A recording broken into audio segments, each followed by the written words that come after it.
India Pakistan இடையே எப்பொழுது வேண்டுமானாலும் போர் ஏற்படலாம் என்ற அச்சம் நிலவி வரும் நிலையில் சர்வதேச நாடுகள் இந்த மோதலை உன்னிப்பாக கண்காணித்து வருகின்றன. பகல்காம் தாக்குதலுக்கு பதிலடியாக இந்தியா எப்பொழுது வேண்டுமானாலும் பாகிஸ்தான் பயங்கரவாதிகள் மீது தாக்குதல் நடத்தலாம் என்ற எதிர்பார்ப்பு நிலவி வருகிறது. நேரடியாக பாகிஸ்தான் மீது இந்தியா தாக்குதல்களை அறிவிக்க வாய்ப்புகள் உள்ளதாகவும் கூறப்படுகிறது.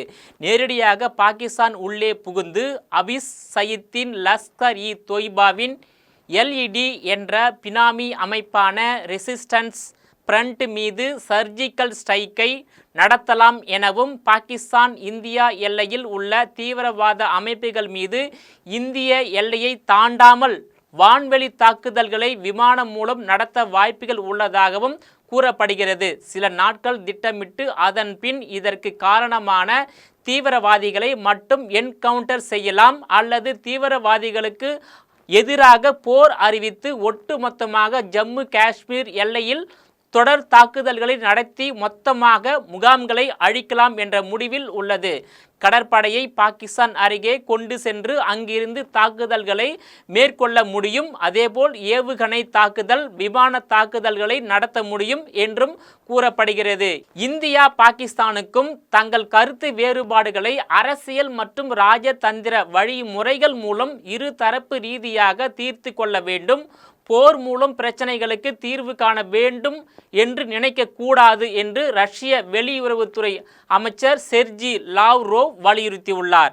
இந்திய வெளியுறவுத்துறை அமைச்சர் எஸ் ஜெயசங்கருடன் தொலைபேசியில் பேசிய லாவ்ரோவ் இந்தியாவுக்கும் ரஷ்யாவுக்கும் இடையிலான இருதரப்பு உறவுகள் குறித்து, ஜம்மு காஷ்மீரின் பகல்காமில் 26 பேர் கொல்லப்பட்ட பயங்கரவாத தாக்குதலுக்கு பிறகு இந்தியாவுக்கும் பாகிஸ்தானுக்கும் இடையில் ஏற்பட்டுள்ள மோதல் போக்கு குறித்து விரிவாக விவாதித்து உள்ளனர். 1972ஆம் ஆண்டு சிம்லா ஒப்பந்தம் மற்றும் 1999ஆம் ஆண்டு லாகூர் பிரகடனத்தின் விதிகளின்படி புது டெல்லிக்கும் இஸ்லாமாபாத்துக்கும் இடையிலான கருத்து வேறுபாடுகளை அரசியல் மற்றும் ராஜதந்திர வழிமுறைகள் மூலம் மட்டுமே பேசி தீர்க்க வேண்டும்.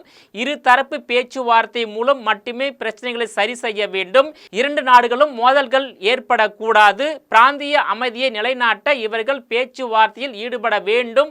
போர் மூலம் பிரச்சனைகளுக்கு தீர்வு காண வேண்டும் என நினைக்க கூடாது என்று ரஷ்ய வெளியுறவுத்துறை அமைச்சர் செர்ஜி லாவ்ரோவ் வலியுறுத்தியுள்ளார்.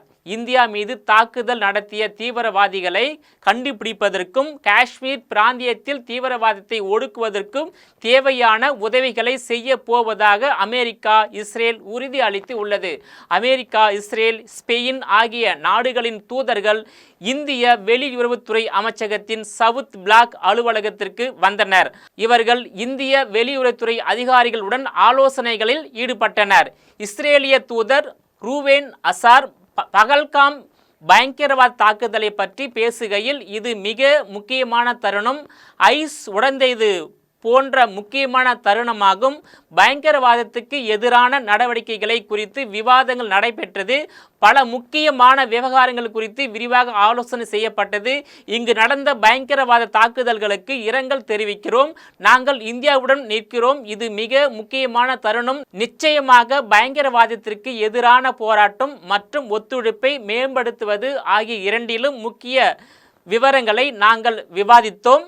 சிறந்த ஒத்துழைப்பு வழங்க போகிறோம். நாங்கள் சிறந்த பங்காளிகள் என்று தெரிவித்தனர்.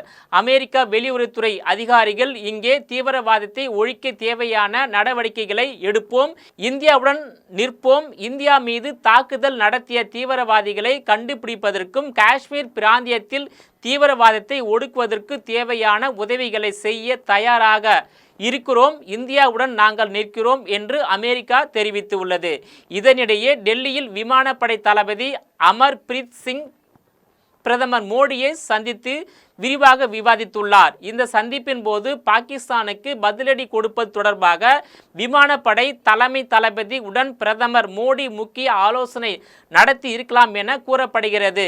இந்தியா பாகிஸ்தான் எல்லைகளில் பதட்டங்கள் நிலவி வரும் சூழலில் இந்த சந்திப்பு முக்கியத்துவம் வாய்ந்ததாக பார்க்கப்படுகிறது. நேயர்களே, மீண்டும் இது போன்ற மற்றொரு நிகழ்ச்சியில் சந்திக்கிறேன். அதுவரையில் உங்களிடமிருந்து விடைபெறுவது நான் உங்கள் விஜயபாலன்.